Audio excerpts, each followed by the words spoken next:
السلام عليكم ورحمة الله وبركاته.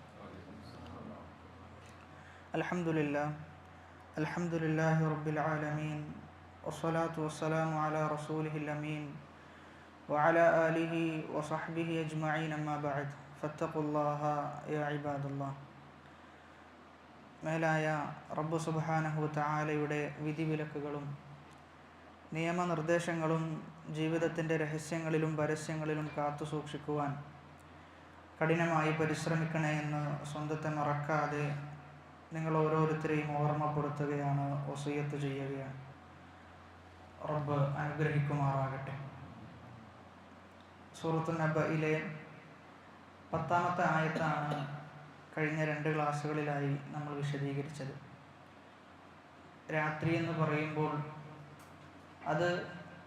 അതിൻ്റെ ഇരുട്ടിനോടൊപ്പം തന്നെ ഒരു മുഅ്മിനിനെ സംബന്ധിച്ചിടത്തോളം തൻ്റെ റബ്ബുമായി സംഭാഷണം നടത്തുവാനുള്ള വളരെ അനുയോജ്യമായ സമയമാണെന്നും അതിനാൽ തന്നെ അത് കഴിവിൻ്റെ പരമാവധി നമ്മൾ ഓരോരുത്തരും ഉപയോഗപ്പെടുത്തേണ്ടതുണ്ട് എന്നിത്യാദി വിഷയങ്ങളാണ് സൂചിപ്പിച്ചു വെച്ചത്.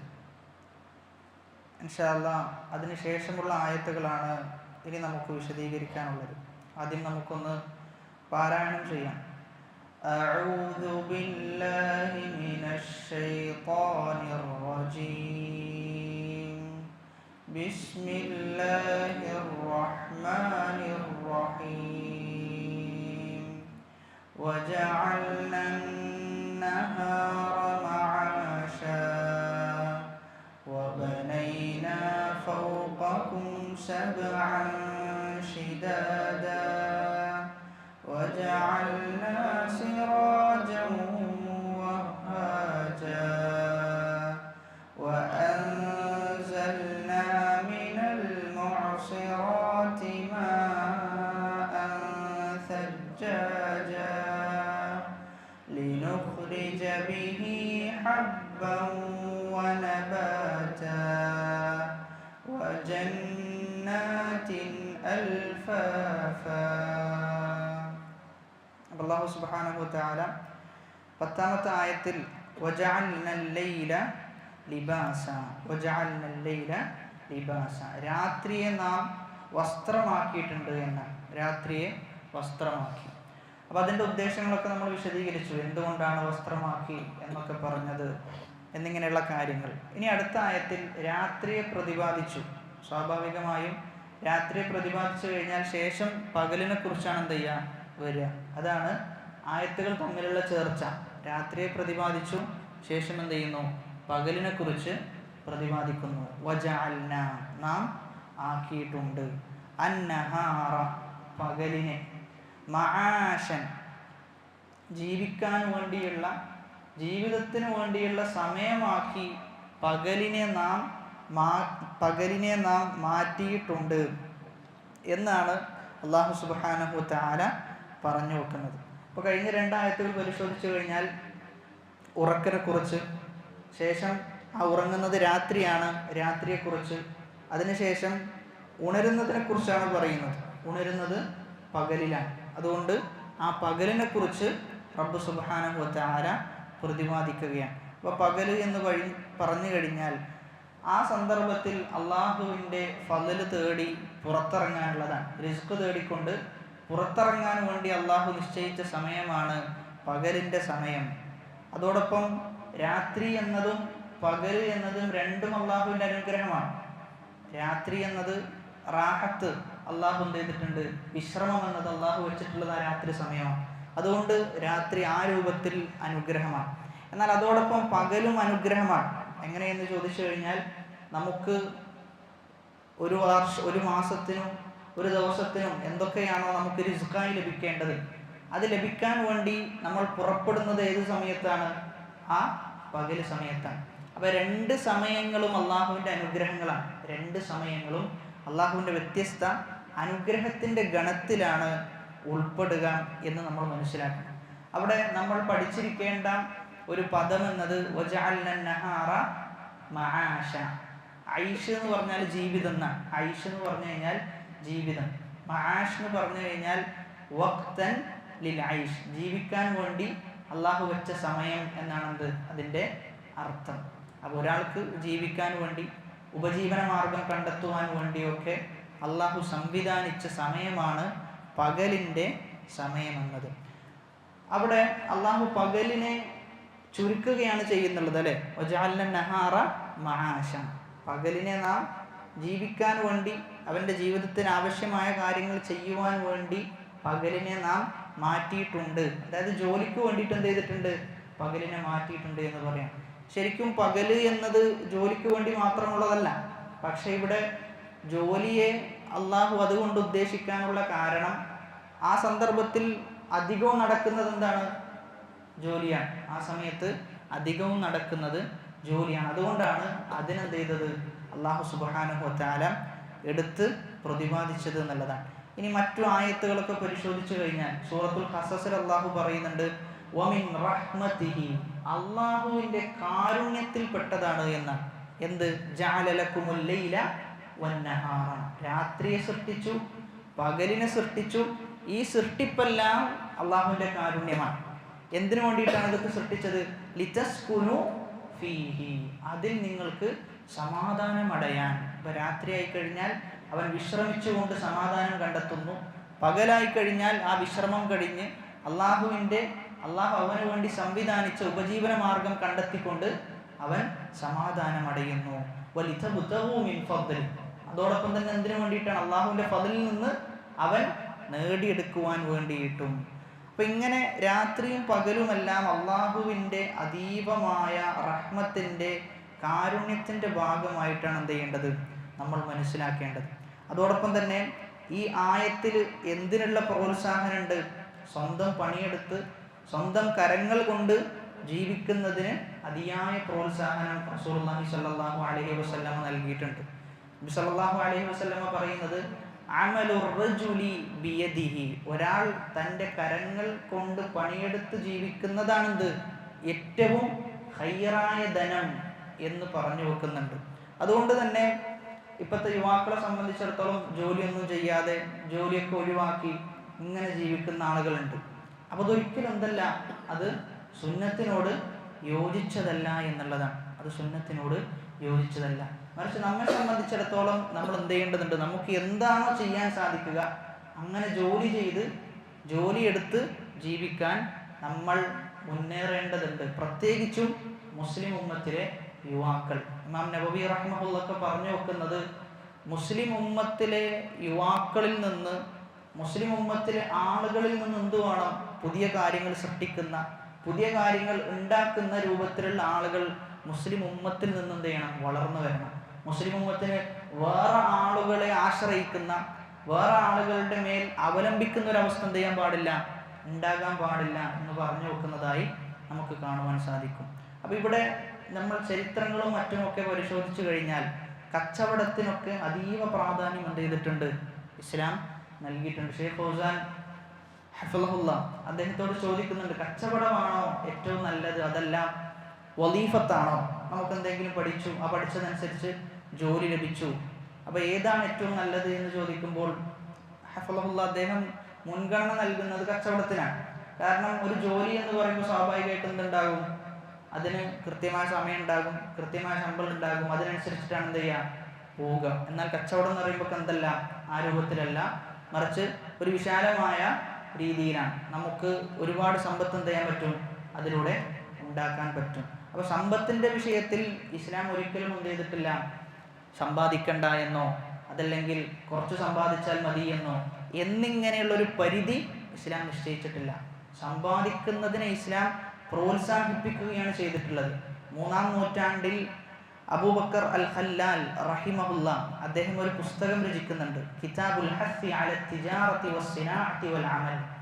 ജോലിക്ക് അതേപോലെ തന്നെ കാര്യങ്ങളൊക്കെ നിർമ്മിക്കാൻ വേണ്ടി പ്രോത്സാഹിപ്പിക്കുന്നതിന് വേണ്ടിയിട്ട് അദ്ദേഹം രചിച്ച പുസ്തകമാണ്. ചുരുക്കി പറഞ്ഞാൽ കച്ചവടത്തിന് വേണ്ടി പ്രോത്സാഹിപ്പിച്ചുകൊണ്ട് മുസ്ലിം ഉമ്മത്തിന് അദ്ദേഹം കൊടുക്കുന്ന വളരെ അർത്ഥവത്തായ ചില ഉപദേശങ്ങളാണ്.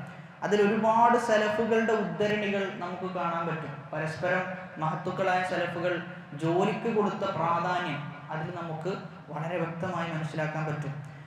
അബി ഇസ്ഹാഖ് റഹിമഹുല്ല പറയാണ്, കാനൂ യറൗന അസ്സഅത ഔനൻ അലദ്ദീൻ, ഒരാൾക്ക് സമ്പത്ത് ഉണ്ടാവുക എന്ന് പറഞ്ഞു കഴിഞ്ഞാൽ അത് അവൻ്റെ ദീനിനെ എന്ത് ചെയ്യും? സഹായിക്കുന്നതാണ്. അവൻ്റെ ദീനിനെ അത് സഹായിക്കും. ആ സന്ദർഭത്തിൽ ഖീല ലി സുഫിയാൻ സൗരി ദക്കറഹു, അദ്ദേഹത്തോട് ചോദിക്കാൻ, ഇത് സുഫിയാൻ സൗരി പറഞ്ഞതാണോ? അദ്ദേഹം പറഞ്ഞു നഅം, ഇത് സുഫിയാൻ സൗരി എന്ന താബിഈ പണ്ഡിതൻ പറഞ്ഞതാണ്. അപ്പൊ നമ്മുടെ ദീനിന്റെ നിലനിൽപ്പിന് ആവശ്യമാണെന്ത്? ധനം എന്നത്. നമ്മുടെ ദീനിന്റെ നിലനിൽപ്പിന് ആവശ്യമാണ് പണം. ഇബ്നുൽ ജൗസി റഹിമഹുല്ലാഹ് തൻ്റെ സയ്യിദുൽ ഖാത്തിർ എന്ന പുസ്തകത്തിൽ ഒരുപാട് അനുഭവങ്ങൾ പങ്കുവച്ച ഒരു പുസ്തകമാണ്. അദ്ദേഹത്തിൻ്റെ ജീവിതത്തിലുണ്ടായ അനുഭവങ്ങൾ, അദ്ദേഹത്തിൻ്റെ ജീവിതത്തിലൂടെ കടന്നുപോയ ചിന്തകൾ, ആ ചിന്തകളെല്ലാം ഒരു പുസ്തകത്തിൽ അദ്ദേഹം ക്രോഡീകരിച്ചതാണ്. അതിൽ അദ്ദേഹം 3-4 പണ്ഡിതന്മാരുടെ പേരെടുത്തുകൊണ്ട് അദ്ദേഹം പറയുന്നുണ്ട്, അത് ഈ പറഞ്ഞ പണ്ഡിതന്മാർക്കൊക്കെ സംഭവിച്ചത് എന്തെന്ന് ചോദിച്ചു കഴിഞ്ഞാൽ അവർക്ക് എന്ത് സംഭവിച്ചു? അവർക്ക് ബാക്കിയുള്ള ആളുകളെ, ആ നാട്ടിൽ അന്ന് ജീവിച്ചിരുന്ന രാജാക്കന്മാരെ അവലംബിക്കേണ്ടി വരികയും ആ രാജാക്കന്മാർക്കൊത്ത് അവർക്കൊപ്പിച്ച് ദീന് പറയേണ്ട അവസ്ഥ എന്ത് ചെയ്തിട്ടുണ്ട്? ഈ പറയുന്ന ആളുകൾക്ക് വന്നിട്ടുണ്ട് എന്ന് പറയുന്നുണ്ട്. അതുകൊണ്ട് തന്നെ അത്യാവശ്യം സമ്പത്തുണ്ടാവുക എന്നത് നമ്മുടെ ദീനിനെ സഹായിക്കും, നമ്മെ നിലപാടുള്ളവരാക്കും. അതല്ല എങ്കിൽ എന്ത് ചെയ്യും? നമുക്ക് പലപ്പോഴായി കാണുന്ന ഒരു വിഷയമാണ്, ചില ആളുകളൊക്കെ ദീനിനെ വിൽക്കുന്ന അവസ്ഥയാണ് എന്ത് ചെയ്യുന്നത്? കണ്ടുവരുന്നത്. ദീനിന് എന്ത് ചെയ്യും? അവർ ഒരു ആദർശം മനസ്സിലാക്കി, ആ ആദർശത്തെ മനസ്സിലാക്കി ഉൾക്കൊണ്ട്, എന്നാൽ കുറച്ചു കാലം കഴിയുമ്പോൾ അതിന് നേരെ വിരുദ്ധം പറയുന്നു. ഈ വിരുദ്ധം പറയുന്നത് സത്യം മനസ്സിലാക്കിയിട്ടാണോ? അല്ല, സത്യം വളരെ വാളിഹായിട്ട് ഒരു കാലത്ത് പറയുന്നു, എന്നാൽ അതേ സത്യത്തിനെതിരെ എന്ത് ചെയ്യുന്നു? തിരിച്ച് സംസാരിക്കുന്ന അവസ്ഥയാണ്. അപ്പൊ പലപ്പോഴും ആ സന്ദർഭത്തിലൊക്കെ നമുക്കറിയാതെ തോന്നിപ്പോകുന്ന വിഷയമാണ്, എന്തിനു വേണ്ടി ഇങ്ങനെ പറയണം, എന്തിനു വേണ്ടി ഇങ്ങനെ പറയണം. അപ്പൊ ആ സന്ദർഭത്തിലെല്ലാം ഒരുപാട് ആളുകൾ ഇത്തരം ആളുകളെ വിമർശിക്കുന്ന വിമർശനാണെന്ത്? ഇതൊക്കെ വെറും പൈസക്ക് വേണ്ടിയിട്ടാണ് എന്ന വിമർശനം. അത് സത്യമാണോ അസത്യമാണോ എന്നുള്ളത് വേറെ വിഷയം, അത് നമ്മൾ പരിശോധിക്കേണ്ടതാണ്. അതൊരു വ്യക്തിയുടേതായതുകൊണ്ട് തന്നെ നമ്മെ സംബന്ധിച്ചിടത്തോളം എന്തില്ല, അയാളുടെ ജീവിതം അന്വേഷിച്ച് പോകേണ്ട കാര്യവും നമുക്കില്ല. ചുരുക്കി പറഞ്ഞു കഴിഞ്ഞാൽ നമ്മൾ മനസ്സിലാക്കേണ്ടത്, അങ്ങനെ ഒരു വിഷയം എന്തുണ്ട്? സമൂഹത്തിലും മുൻകാല ചരിത്രങ്ങളിലൊക്കെ കഴിഞ്ഞു പോയിട്ടുണ്ട് എന്ന ബോധ്യം നമുക്കുണ്ടാകേണ്ടതുണ്ട്. അതോടൊപ്പം തന്നെ മറ്റൊരു സംഭവമായി, മറ്റൊരു ഉദ്ധരണിയായിട്ട് നമ്മൾ മനസ്സിലാക്കേണ്ടത്, അല്ലാഹുമ്മ ഇന്നക തഅലം, ഒരു സലഫ് പ്രാർത്ഥിക്കുകയാണ്, റബ്ബേ നിനക്കറിയാം, അന്നി ലം അജ്മഅഹാ ഇല്ലാ ലി അസൂന ദീനി വഹസബി, ഞാൻ ഈ പറയുന്ന ധനമൊക്കെ ശേഖരിക്കുന്നത് എൻ്റെ ദീനിനെ സംരക്ഷിക്കാൻ വേണ്ടിയിട്ടാണ് എന്നാണ്. എൻ്റെ ദീനിനെ സംരക്ഷിക്കാൻ വേണ്ടിയിട്ട്. ലാ ഖൈറ ഫീമൻ ലാ യജ്മഉൽ മാല, പണം ശേഖരിക്കാത്തവനിൽ യാതൊരു ഖൈറുമില്ല. ഫയഖ്ലി ദൈന, അവൻ പണം ശേഖരിക്കുന്നു, അവൻ്റെ ദൈന്, അവൻ്റെ കടം അവൻ വീട്ടുന്നു. വയഖുഫു ബിഹി വജ്ഹഹു, എന്നിട്ട് എന്ത് ചെയ്യുന്നു? ബാക്കിയുള്ള ആളുകളുടെ മുമ്പിൽ കൈ നീട്ടുന്നതിൽ നിന്ന് അവൻ എന്ത് ചെയ്യുന്നു? മുക്തനാകുന്നു. അതുകൊണ്ട് അത്യാവശ്യം നമ്മൾ എന്ത് ചെയ്യേണ്ടതുണ്ട്? സമ്പാദിക്കേണ്ടതുണ്ട് എന്നുള്ളതാണ്. അത്യാവശ്യം നമ്മൾ സമ്പാദിക്കേണ്ടതുണ്ട്, അതിനുവേണ്ടി നമ്മൾ പണിയെടുക്കേണ്ടതുണ്ട് എന്നാണ് സലഫുകളൊക്കെ നമുക്ക് പഠിപ്പിച്ചു തരുന്നത്. മറ്റൊരു ഉദ്ധരണി, അൽ ഫഖ്റു ഹുവൽ മൗതുൽ അക്ബർ, ഏറ്റവും വലിയ മരണം എന്ന് പറഞ്ഞു കഴിഞ്ഞാൽ അത് ദാരിദ്ര്യമാണെന്ന്, അത് ഫഖ്റാണ്.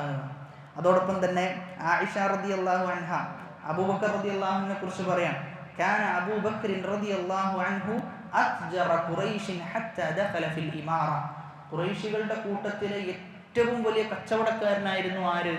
അബൂബക്കർ സിദ്ദീഖ് റളിയല്ലാഹു അൻഹു. അതുകൊണ്ട് തന്നെ ഖുറൈശികളുടെ കൂട്ടത്തിൽ അവരുടെ ഇമാറത്തിൽ, കച്ചവടവുമായി ബന്ധപ്പെട്ട് നടക്കുന്ന മീറ്റിങ്ങുകളിലും കാര്യങ്ങളിലും കാര്യപ്പെട്ട ഒരു വ്യക്തിയായിരുന്നു ആര്? അബൂബക്കർ സിദ്ദീഖ് റളിയല്ലാഹു അൻഹു.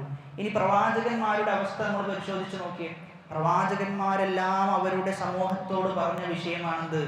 പ്രവാചകന്മാരെല്ലാവരും പറഞ്ഞിട്ടുണ്ട്, ലാ നസ്അലുക മിൻ അജ്ർ എന്ന രൂപത്തിൽ, നിങ്ങളിൽ നിന്ന് യാതൊരു പ്രതിഫലവും ഞങ്ങൾ എന്ത് ചെയ്യുന്നില്ല, കേൾക്കണില്ല, ഞങ്ങൾ ആഗ്രഹിക്കുന്നില്ല, ഞങ്ങൾ ഉദ്ദേശിക്കുന്നില്ല, മറിച്ച് ഞങ്ങൾക്ക് ആര് പ്രതിഫലം നൽകും? അല്ലാഹു പ്രതിഫലം നൽകും. അതോടൊപ്പം തന്നെ ഓരോ പ്രവാചകന്മാർക്കും അവരുടേതായ ജോലികൾ അവർക്ക് എന്ത് ചെയ്തിരുന്നു? ഉണ്ടായിരുന്നു എന്നും നമുക്ക് വ്യക്തമായി കാണാൻ സാധിക്കുന്നുണ്ട്. അപ്പോൾ ഈ പറഞ്ഞത് ഇതൊക്കെ നമ്മൾ ചേർത്ത് വായിക്കുമ്പോൾ മനസ്സിലാകുന്നത്, ഒരിക്കലും ബാക്കിയുള്ള ആളുകളുടെ മുന്നിൽ കൈനീട്ടി ജീവിക്കുക എന്നത് എന്തല്ല, അത് പ്രതാപത്തിൻ്റെ അടയാളമല്ല. അതോടൊപ്പം തന്നെ ഇസ്ലാം അതിനെ പ്രോത്സാഹിപ്പിക്കുകയല്ല ചെയ്തിട്ടുള്ളത്, നിരുത്സാഹപ്പെടുത്തുകയാണ് ചെയ്തിട്ടുള്ളത്. പലപ്പോഴും ചർച്ചകളൊക്കെ നടക്കാറുണ്ട്, ജിന്നിനോട് പ്രാർത്ഥിക്കാൻ പറ്റുമോ, അതല്ലെങ്കിൽ ജിന്നിനോട് ചില ആൾക്കാർ തേടുന്നുണ്ടല്ലോ എന്നിങ്ങനെയുള്ള ചർച്ചകൾ ചിലപ്പോൾ നടക്കാറുണ്ട്. നമ്മൾ മനസ്സിലാക്കേണ്ടത് സൃഷ്ടികളോട് തന്നെ ചോദിക്കുന്നത് എന്തല്ല, ഒരു മനുഷ്യനോട് പോയിട്ട് നമ്മൾ നമ്മുടെ ആവശ്യം തേടുന്നത് തന്നെ പ്രോത്സാഹിപ്പിക്കപ്പെട്ടതല്ല. പിന്നെ ജിന്നിനോട് പ്രാർത്ഥിക്കുന്നുണ്ട് എന്ന് പറയുന്നത്, അതല്ലെങ്കിൽ ജിന്നിനോട് തേടണമെന്ന് പറയുന്ന ചർച്ചയ്ക്ക് തന്നെ എന്തില്ല, പ്രസക്തിയില്ല എന്നുള്ളതാണ്. നമ്മെ സംബന്ധിച്ചിടത്തോളം നമുക്ക് ഒരാവശ്യമുണ്ട് എന്ന് തന്നെ കരുതുക. ഒരു സൃഷ്ടികളോട് നമുക്ക് ആവശ്യമുണ്ടെങ്കിൽ പോലും ഓനോടത് ചോദിക്കാതെ നമ്മൾ മുന്നോട്ട് പോവുക എന്നുള്ളതാണ്. ചെറിയൊരു ആവശ്യമാണെങ്കിൽ പോലും നമുക്ക് ചെയ്യാൻ പറ്റുന്നതാണെങ്കിൽ നമ്മൾ തന്നെ എന്ത് ചെയ്യാം, ചെയ്യുക എന്നുള്ളതാണ്. പിന്നെ അത്യാവശ്യം ഉണ്ടെങ്കിൽ എന്ത് ചെയ്യാം, ചോദിക്കാം എന്ന് മാത്രം. അത്യാവശ്യം ഉണ്ടെങ്കിൽ ചോദിക്കാം. സഹാബാക്കളെ കുറിച്ച് പറയുന്നത്, അവർ ഒട്ടകത്തിൽ സഞ്ചരിക്കുമ്പോൾ എന്തെങ്കിലും ഒരു വസ്തു വീണ് കഴിഞ്ഞാൽ അവരെന്താ ചെയ്യാം, താഴെയുള്ള ആളോട് എടുക്കാനല്ല അവർ പറയാം, പക്ഷെ അവർ തന്നെ എന്ത് ചെയ്യും, എടുക്കും എന്നുള്ളതാണ്. അപ്പോൾ നമ്മെ സംബന്ധിച്ചിടത്തോളം എന്തെങ്കിലും ഒരു കാര്യം, വീട്ടിൽ സ്വിച്ച് ഇടുന്നത്, അതല്ലെങ്കിൽ വെള്ളം, ഇതൊക്കെ നമ്മൾ എന്താ ചെയ്യാം, വെള്ളം എടുത്തുകൊണ്ടുവരും, അതല്ലെങ്കിൽ ആ സ്വിച്ച് ഇടണം, ഈ സ്വിച്ച് ഇടണം, എല്ലാത്തിനും നമ്മൾ ബാക്കിയുള്ള ആളുകൾ അവലംബിക്കുകയാണ് ചെയ്യുന്നത്. എന്നാൽ അതുപോലും ചെയ്യരുത് എന്നാണ് എന്ത് ചെയ്യുന്നത്, ഇസ്ലാം പഠിപ്പിക്കുന്നത്. നമ്മൾ പറയുന്നത് കേൾക്കുന്നത് ചിലപ്പോൾ നമ്മുടെ അനിത്യമായിരിക്കാം, ചിലപ്പോൾ നമ്മുടെ ഉമ്മയായിരിക്കാം. അപ്പോൾ 1-2 പ്രാവശ്യമൊക്കെ അവർ ചെയ്തു തന്നു എന്നും വന്നേക്കാം. പക്ഷെ പിന്നീട് അത് അവർക്ക് എന്താണ്, ഒരു മടിയാണ്.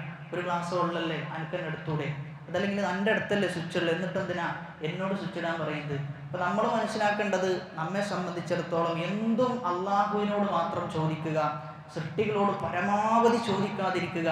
പിന്നെ ചോദിക്കാം, അത്യാവശ്യത്തിന് എന്തെങ്കിലും പ്രശ്നങ്ങൾ വന്നു കഴിഞ്ഞാൽ, എന്തെങ്കിലും ബുദ്ധിമുട്ടുകൾ വന്നു കഴിഞ്ഞാൽ ചോദിക്കാമെന്നല്ലാതെ എപ്പോഴും ചോദിക്കുന്നത് ഒരു ശീലമാക്കി അത് അവരുടെ ജനങ്ങളുടെ കരങ്ങളിലുള്ളതെല്ലാം നമ്മൾ സ്വീകരിച്ച് അങ്ങനെ മുന്നോട്ട് പോകുന്ന ജീവിതം എന്തല്ല, ഒരു ഐശ്വര്യമുള്ള ജീവിതമല്ല എന്നാണ് നമ്മൾ തിരിച്ചറിയേണ്ടത്. അതുകൊണ്ട് തന്നെ അല്ലാഹു സുബ്ഹാനഹു വ തആല പറഞ്ഞു വെക്കുന്നത്, വജഅൽന നഹാറ മആശാ, അല്ലാഹു പകലിനെ ജീവിതത്തിന് വേണ്ടിയിട്ടുള്ള ഒരു മാർഗമായി അള്ളാഹു സംവിധാനിച്ചിട്ടുണ്ട്. അപ്പോൾ അവിടെ പകലിൽ പല ആളുകളും റിസ്ക് നേടിയിട്ട് എന്ത് ചെയ്യാണ്, പോവുകയാണ്, റിസ്കിനെ പ്രതീക്ഷിച്ചുകൊണ്ട് പോവുകയാണ് ചെയ്യുന്നത്. അവിടെയാണ് നമ്മൾ മനസ്സിലാക്കേണ്ടത്, നമുക്ക് റിസ്ക് നേടിത്തരുന്ന ഒരുപാട് കാര്യങ്ങളുണ്ട്, നമുക്ക് റിസ്ക് നേടിത്തരുന്ന ഒരുപാട് കാര്യങ്ങൾ. അപ്പോൾ റിസ്ക് നേടിത്തരുന്ന കാര്യങ്ങൾ എന്ന് പറയുമ്പോൾ എന്താണ് റിസ്ക് എന്ന് നമ്മൾ മനസ്സിലാക്കേണ്ടതുണ്ട്. റിസ്ക് എന്ന് പറഞ്ഞു കഴിഞ്ഞാൽ അത് ധനം മാത്രമല്ല, അത് പണം മാത്രമല്ല, മറിച്ച് നല്ല സ്വഭാവം എന്നത് അള്ളാഹുവിൻ്റെ റിസ്ക്കാണ്. സ്വാലിഹത്തായ ഭാര്യ എന്നുള്ളത് അള്ളാഹുവിൻ്റെ റിസ്ക്കാണ്. ആളുകളോട് നല്ല രൂപത്തിൽ ഇടപഴകുന്നു, ആളുകളോട് അഫ്വ്, അവർക്ക് വിട്ടുവീഴ്ച ചെയ്തു കൊടുക്കുന്നു, പുറത്തു കൊടുക്കുന്നു, പുഞ്ചിരിയോടെ അവരെ അഭിസംബോധനം ചെയ്യുന്നു. ഇങ്ങനെയുള്ള കാര്യങ്ങളെല്ലാം റിസ്ക്കിൻ്റെ ഗണത്തിലാണ് ഉൾപ്പെടുക. അതോടൊപ്പം അതിൽ എന്തും ഉൾപ്പെടും, ഈ പറയുന്ന ധനവും അതിൽ ഉൾപ്പെടും. അപ്പോൾ റിസ്ക് ലഭിക്കുവാൻ ഒരുപാട് മാർഗങ്ങൾ വിശുദ്ധ ഖുർആൻ പറഞ്ഞു തരുന്നുണ്ട്. അതിലൊന്നാമത്തേത് തഖ്വ ഉണ്ടാവുക എന്നുള്ളതാണ്. അള്ളാഹുവിനെ സൂക്ഷിച്ചു കഴിഞ്ഞാൽ പല രൂപത്തിൽ അള്ളാഹു എന്ത് ചെയ്യും, നമ്മെ സഹായിക്കും. അത് സാമ്പത്തികമാകട്ടെ, ശാരീരികമാകട്ടെ, സ്വഭാവപരമാകട്ടെ, എല്ലാ രൂപത്തിലും അള്ളാഹുവിൻ്റെ സഹായം എന്ത് ചെയ്യും, തഖ്വയുള്ള ആളുകൾക്ക് ലഭിക്കും എന്നത് അള്ളാഹുവിൻ്റെ വാഗ്ദാനം. നമ്മൾ അങ്ങേയറ്റത്തെ കടക്കണിയിലോ അതല്ലെങ്കിൽ ധനവുമായി ബന്ധപ്പെട്ട എന്തെങ്കിലും ഒരു പ്രയാസത്തിൽ നമ്മൾ പെട്ടുകഴിഞ്ഞാൽ പോലും നമ്മൾ വിചാരിക്കാത്ത രൂപത്തിൽ എന്ത് ചെയ്യും, ഒരു പുതിയ മാർഗം തുറക്കപ്പെട്ടു തരുന്ന. സൂറത്ത് ത്വലാഖിലെ 3-ാമത്തെ ആയത്തിൽ അള്ളാഹു പറയുന്നത്, വയർസുഖുഹു മിൻ ഹൈസു ലാ യഹ്തസിബ്, അവൻ വിചാരിക്കാത്ത രൂപത്തിൽ അല്ലാഹു എന്ത് ചെയ്യും, അവന് റിസ്ക് കൊടുക്കുന്ന. വമൻ യതവക്കൽ അലല്ലാഹ് ഫഹുവ ഹസ്ബുഹ്, ആരെങ്കിലും അള്ളാഹുവിൽ തവക്കുൽ ചെയ്തു കഴിഞ്ഞാൽ അതവന് മതിയായതാണെന്ന്. ആരെങ്കിലും അള്ളാഹുവിൽ തവക്കുൽ ചെയ്തു കഴിഞ്ഞാൽ അതവന് മതിയായതാണ്, പിന്നെ വേറൊരാളുടെ ആവശ്യം എന്തില്ല, അവനില്ല. അപ്പോൾ പറഞ്ഞു വന്നത്, തഖ്വ എന്ത് ചെയ്യണം, ജീവിതത്തിൽ ഉണ്ടാകേണ്ടതുണ്ട്. തഖ്വ എന്ന് പറഞ്ഞു കഴിഞ്ഞാൽ ഇംതിസാലു മാ അമറല്ലാഹ്, അള്ളാഹു കൽപ്പിച്ചത് ജീവിതത്തിൽ പ്രവർത്തിക്കുക. വജ്തിനാബു മാ നഹാ അൻഹു, അള്ളാഹു വിരോധിച്ച ഹറാമുകളുണ്ട്, ആ ഹറാമുകളിൽ നിന്നൊക്കെ എന്ത് ചെയ്യാം, വിട്ടു നിൽക്കുക എന്നാണ് തഖ്വ എന്ന് പറഞ്ഞു കഴിഞ്ഞാൽ. അപ്പോൾ ജീവിതത്തിൽ എപ്പോഴും ഉണ്ടാകേണ്ട വിഷയമാണ് തഖ്വ. വത്തഖുല്ലാഹ്, നിങ്ങൾ അള്ളാഹുവിനെ സൂക്ഷിക്കണം. ലഅല്ലകും തുഫ്ലിഹൂൻ, എന്തിനു വേണ്ടി, നിങ്ങൾ വിജയിക്കുവാൻ വേണ്ടി. അതുകൊണ്ട് ദുനിയാവിലും ആഖിറത്തിലും വിജയമാണോ നമ്മൾ പ്രതീക്ഷിക്കുന്നത് എങ്കിൽ തഖ്വ എന്ത് ചെയ്യണം, നമ്മൾ കാത്തു സൂക്ഷിക്കണം. അള്ളാഹുവെ എല്ലാ സന്ദർഭത്തിലും ജീവിതത്തിൻ്റെ എല്ലാ മേഖലയിലും അള്ളാഹുവിൻ്റെ വിധിവിലക്കുകളെ കാത്തു സൂക്ഷിക്കണം. ആര് കാണുന്നില്ല എങ്കിലും അള്ളാഹു കാണുന്നുണ്ട് എന്ന ബോധമാണ് നമ്മുടെ ജീവിതത്തിൽ ഉടനീളം നമ്മെ മുന്നോട്ട് നയിക്കേണ്ടതെന്ന്. അതുകൊണ്ട് ഒന്നാമത്തേത് തഖ്വയുള്ളവരാകാൻ നമ്മൾ പരിശ്രമിക്കണം. അപ്പം തഖ്വ എന്ന് പറഞ്ഞു കഴിഞ്ഞാൽ നമ്മൾ പറഞ്ഞു, തഖ്വ ഉണ്ടാകണമെന്ന് പറയാൻ എളുപ്പമാണ്, പക്ഷെ ജീവിതത്തിൽ അത് കൊണ്ടു നടക്കാനാണെന്ത് ഏറ്റവും വലിയ പണി എന്നത്. പലപ്പോഴും തഖ്വ എന്ന് പറയുമ്പോൾ അത് ഒരു ചെറിയ കാര്യമായിട്ടാണ് നമ്മൾ മനസ്സിലാക്കിയിട്ടുള്ളത്. എന്നാൽ തഖ്വക്ക് 3 മർത്തബകളുണ്ട് എന്നാണ്. തഖ്വക്ക് 3 മർത്തബകളുണ്ട്. അതിൽ ഏറ്റവും താഴ്ന്ന മർത്തബ എന്ന് പറഞ്ഞു കഴിഞ്ഞാൽ നന്മകളൊക്കെ ചെയ്യുന്നുണ്ട്, എന്നാൽ അതോടൊപ്പം തന്നെ തിന്മകളും ചെയ്യുന്നുണ്ട്. വലിയ തിന്മകളൊക്കെ ഒരാൾ ചെയ്യുന്നുണ്ട് എങ്കിൽ ഓനെ മുത്തഖി എന്ന് വിളിക്കാൻ പറ്റൂല എന്നാണ്. ഓനെ മുത്തഖി എന്ന് വിളിക്കാൻ സാധിക്കുകയില്ല. അതാണ് ഏറ്റവും താഴ്ന്ന ദറജ എന്ന് പറഞ്ഞു കഴിഞ്ഞാൽ. തൗഹീദുണ്ട്, നിസ്കരിക്കുന്ന വ്യക്തിയാണ്, എന്നാൽ അതോടൊപ്പം തിന്മകൾ ഒരുപാട് ചെയ്യുന്നു എങ്കിൽ ഓനെ മുത്തഖി എന്ന് വിളിക്കാൻ പറ്റൂല. കാരണം ഓൻ എന്ത് ചെയ്തിട്ടില്ല? ഈ പറഞ്ഞ തിന്മകളിൽ നിന്ന് അള്ളാഹുവിനെ സൂക്ഷിച്ചിട്ടില്ല. എന്നാൽ രണ്ടാമത്തെ ദറജ അള്ളാഹുവിനെ സൂക്ഷിക്കുന്നു, അതോടൊപ്പം ഈ പറയുന്ന വലിയ തിന്മകളിൽ നിന്ന് ചെയ്യുന്നു, വിട്ടു നിൽക്കുന്നു. ചെറിയ ചെറിയ തിന്മകളൊക്കെ ജീവിതത്തിൽ വന്നു ഭവിക്കുന്നുണ്ടാകും. അതാണ് രണ്ടാമത്തേത്. മൂന്നാമത്തേതെന്ന് പറഞ്ഞു കഴിഞ്ഞാൽ അവൻ ഫർള് നിസ്കാരത്തിൽ കണിശതയുണ്ട്, സുന്നത്ത് നിസ്കാരത്തിൽ കണിശതയുണ്ട്, കറാഹത്തുകളിൽ നിന്ന് ചെയ്യുന്നു, വിട്ടു നിൽക്കുന്നു.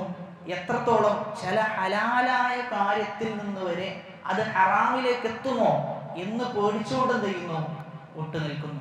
ഹലാലാണ്, മുബാഹായ കാര്യങ്ങളാണ്, പക്ഷെ മുബാഹായ കാര്യങ്ങൾ പോലും ചില സന്ദർഭത്തിൽ ഹറാമിലേക്ക് എത്തുമോ എന്ന് പേടിച്ചിട്ട് എന്ത് ചെയ്യും? എന്ന് ഭയപ്പെട്ടിട്ട്, അത് അള്ളാഹുവിനോടുള്ള അങ്ങേയറ്റത്തെ ഭയപ്പാടാണ്. ആ ഭയപ്പെടലാണ് തഖ്വയുടെ ഏറ്റവും ഉന്നതമായ ദറജ എന്ന്. നമ്മൾ ആലോചിക്കേണ്ടത്, ഒരുപാട് വർഷങ്ങളായി ജീവിക്കുന്നു, നമ്മൾ ഇപ്പോഴും തഖ്വയുടെ താഴെ തട്ടിലാണ് ഉള്ളത് എങ്കിൽ ഒരുപാട് നമ്മൾ എന്ത് ചെയ്യേണ്ടതുണ്ട്? മാറേണ്ടതുണ്ട് എന്നുള്ളതാണ്. ഫർദ് നിസ്കാരത്തിൽ കണിശത ഉണ്ടാകണം, അതോടൊപ്പം സുന്നത്ത് നിസ്കാരത്തിലും കണിശത ഉണ്ടാകണം, കറാഹത്തുകളിൽ നിന്ന് വിട്ടു നിൽക്കുകയും വേണം. അപ്പൊ ഇങ്ങനെ ഒരാൾ ജീവിച്ചു കഴിയുമ്പോഴാണ് തഖ്വയുടെ യഥാർത്ഥ ഫലത്തിലേക്ക് അവൻ എത്തിപ്പെടുക. അവിടെയാണ് തഖ്വയുള്ളവരിൽ നിന്നാണ് അള്ളാഹു എന്ത് ചെയ്യാം? സ്വീകരിക്കുക. അള്ളാഹു അമലുകൾ സ്വീകരിക്കുകയില്ല. ആരിൽ നിന്നല്ലാതെ? തഖ്വയുള്ള ആളുകളിൽ നിന്നല്ലാതെ. അതുകൊണ്ട് റിസ്ക് ലഭിക്കാനുള്ള ഒന്നാമത്തെ മാർഗം തഖ്വയുണ്ടാവുക. രണ്ടാമത്തേത് നിസ്കാരം നിലനിർത്തുക എന്നതാണ്.